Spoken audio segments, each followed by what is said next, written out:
falarem, as pedras pregarão. O fato de você estar assentado num lugar que fala tanto da história, mas ao mesmo tempo, essa história, essa pedra, um dia, ela foi tão perfeita, talvez milhares de pessoas sentaram onde você está sentado hoje, e tudo vai passar, tudo passa. Encontramos aqui, por mais conservado que seja tudo, apenas ruínas. A única coisa que vai durar para sempre, para sempre, para sempre, para sempre. Por isso, que a vida que Jesus Cristo veio trazer, Ele denominou dizendo, vida eterna. Vida eterna não é uma quantidade de vida. Vida eterna é uma qualidade de vida. Ele disse, a vida eterna é essa, que te conheçam a Ti, o único Deus verdadeiro, e a Jesus Cristo, a quem enviaste. A vida eterna é conhecer Jesus. E conhecer Jesus é a maior realidade que podemos experimentar. É como, quando eu era menino, acho que você fez isso, olhou para o sol. E quando a gente fechava os olhos, a gente continuava vendo o sol, não era assim? Ainda que depois a gente levava uma repreensão muito grande do pai e da mãe, mas era uma experiência inesquecível aquela. Ter um encontro com Jesus é que muda todas as coisas. E é tão diferente. Paulo, ele disse, sede meus imitadores, como eu sou de Cristo. O que ele queria dizer com isto? Sede meus imitadores, como eu sou de Cristo. Será que é imitar a Jesus, criando outros mundos, outros planetas? A vontade de Jesus foi apenas fazer a vontade do Pai. Quando Jesus encontra aquela mulher, a samaritana, junto daquele poço, ele começa a conversar com ela. Seus discípulos vão até a aldeia, e quando voltam, encontram Jesus conversando com ela, e trouxeram comida para Jesus. E falaram para ele, mestre, como? Mas Jesus Cristo disse, a minha comida consiste em fazer a vontade do meu Pai que está nos céus e realizar a sua obra. A minha comida é esta, é conhecer a vontade do meu Pai e realizar a sua obra. Jesus não veio simplesmente para fundar uma religião, Jesus não veio simplesmente para ser um grande mestre, Jesus não veio só para estabelecer uma religião, uma igreja. Não foi isso que ele veio fazer. Ainda que isso estivesse incluído, mas o propósito dele foi abrir o caminho do homem para o céu. Paulo, ele tinha essa paixão. Quando olhamos a cara daquele homem, depois de ter tido uma formação judaica, ou seja, ele era fariseu de fariseu, guardador da lei. Se você pudesse encontrar alguém assim, tão cumpridor de todos os princípios, esse homem era Saulo. Até que ele teve um encontro com o Senhor, que mudou completamente a trajetória da sua vida. E desde então, ele passou a fazer algo, a cumprir aquilo que Jesus veio fazer. Quando Jesus, antes de morrer, estava ali na cruz, antes dele dizer, Pai, nas tuas mãos eu entrego meu espírito, ele disse uma frase, está consumado, está consumado. E o que significa estar consumado? Está pago, está pago. Era a palavra grega teletestai, está pago. E quando ele disse está pago, está consumado, ele inclina a cabeça e entrega o Espírito ao Pai. Esta frase, está pago, continua de uma forma tão grande ecoando, não apenas aqui na região, mas para aqueles que conhecem o Senhor. Há um sentimento tão profundo de uma dívida que tem que ser paga. Quando lemos Romanos capítulo 1, ao momento que Paulo começa a dizer assim: eu sou devedor. Eu sou devedor tanto a gregos, como a sábios, como a ignorantes, como a bárbaros. Eu sou devedor. Ele dizia: eu tenho uma dívida. Eu tenho uma dívida. Quando olhamos aquele homem que nada o detinha, em qualquer lugar onde ele estava, havia sempre essa compreensão de uma dívida a ser paga, e era isso que ele queria fazer, e procurava fazer com todo denodo. Eu tenho uma dívida. Antes de Jesus subir aos céus, ele chama os seus discípulos e passa para eles esta dívida. E a dívida, ele diz: ide por todo o mundo e pregai o Evangelho a toda criatura. O Senhor Deus permitiu que você fosse escolhido para estar aqui. Você não veio só porque você quisesse vir. Deus trouxe você. Nós estamos hoje concluindo uma caminhada. Nosso último dia, se pudermos falar assim, de 24 horas intensamente aqui em Israel, antes das viagens.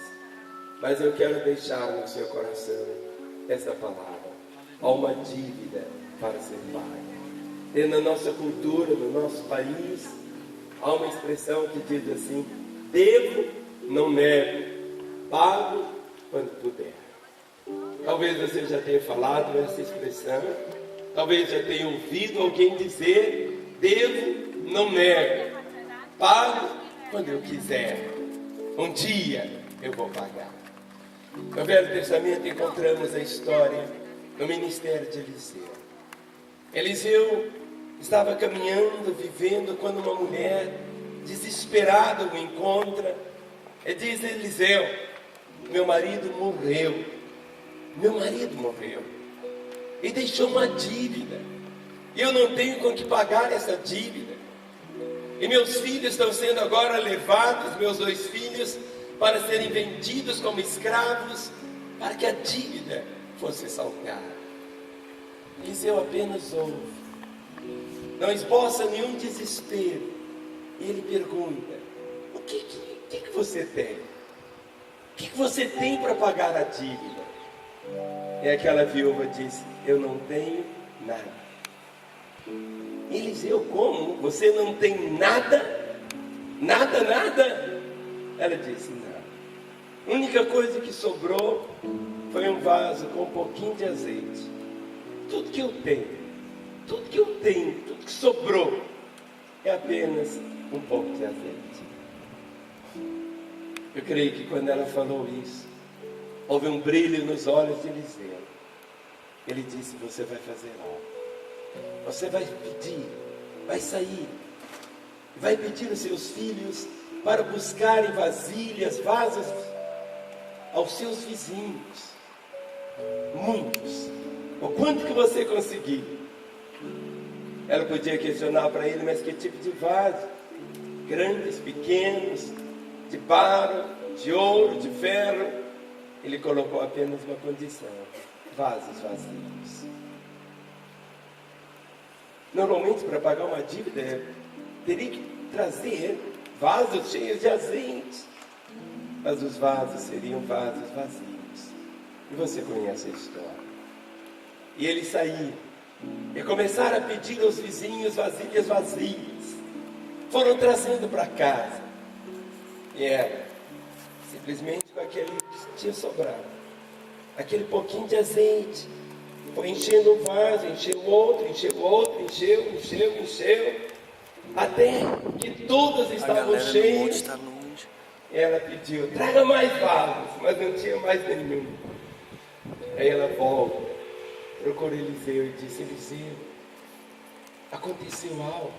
É minha casa agora, eu tenho azeite para todo lado, o que eu vou fazer com isso? Ele disse: vai, vende o azeite, paga a tua dívida, e tu e teus filhos vivei do resto. Hoje, eu queria que você saísse daqui com este sentimento de dívida.